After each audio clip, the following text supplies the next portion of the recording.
நீங்க உங்க மொபைல்ல ஒருத்தரோட போட்டோ பாத்துட்டு ஒருத்தரோட இருக்கீங்க. போட்டோ. உங்க ஃப்ரெண்ட் வந்து அந்த போட்டோல இருக்கிறது யாருன்னு கேக்குறாரு. அந்த போட்டோல இருக்கிறது யாருன்னு கேக்குறாரு. என் ஃப்ரெண்ட் யாருன்னு உங்க கேக்குறாரு. ஃப்ரெண்ட் யாருன்னு கேக்குறாரு. Okay. உங்க ஃப்ரெண்ட் கிட்ட நீங்க என்ன சொல்றீங்கன்னா, எனக்கு கூட பிறந்தவங்க யாரும் இல்ல, எனக்கு கூட பிறந்தவங்க யாரும் இல்ல. இந்த போட்டோல இருக்கிற பர்சனோட அப்பா ஆ. என் அப்பாவோட பையன். எங்க அப்பாவோட பையன். அப்போ அந்த போட்டோல யாரை நீங்க பாத்துட்டு இருக்கீங்க? தாத்தா.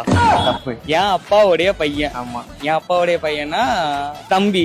இல்ல எனக்கு தெரியல, தம்பி தான். தப்பு ப்ரோ. இல்ல சித்தப்பா. சித்தப்பு நீங்க எப்ப வந்தீங்க? நீங்க அவர்கிட்ட ஆன்சர் பண்றது என்னன்னா, இந்த போட்டோல இருக்கிற பர்சனோட அப்பா என் அப்பாவோட பையன். நீங்க என்னென்னமோ பேசுறீங்க, எனக்கு ஒரே குழப்பமா இருக்கியா. என் அப்பாவுடைய பையன். பையன். நீங்க இப்போ யார் போட்டோ வந்து பாத்துட்டு இருக்கீங்க? என்னுடைய போட்டோ. உங்களோட போட்டோ? ஆமா. தப்பு. என் அப்பாவுடைய போட்டோ இல்ல, என் அப்பாவுடைய பையன். பட் நான் வீட்டுக்கு ஒரே பையன் அப்படின்னா என் பெரியப்பா பையன், என் சித்தப்பா பையன். தப்பு தப்பு. தெளிவா அண்டர்ஸ்டாண்ட் பண்ணீங்கன்னா புரிஞ்சிடும் உங்களுக்கு. போட்டோல இருக்கிற பர்சனோட அப்பா என் அப்பாவுடைய பையன். பையன். என் அப்பாவுடைய பையன். பையன். உங்க அப்பாவோட பையன் யாரு? நானு. நீங்க. ஆமா. அந்த போட்டோலோட அப்பா யாரு? நானு. அப்ப அந்த போட்டோல யாரு இருப்பா?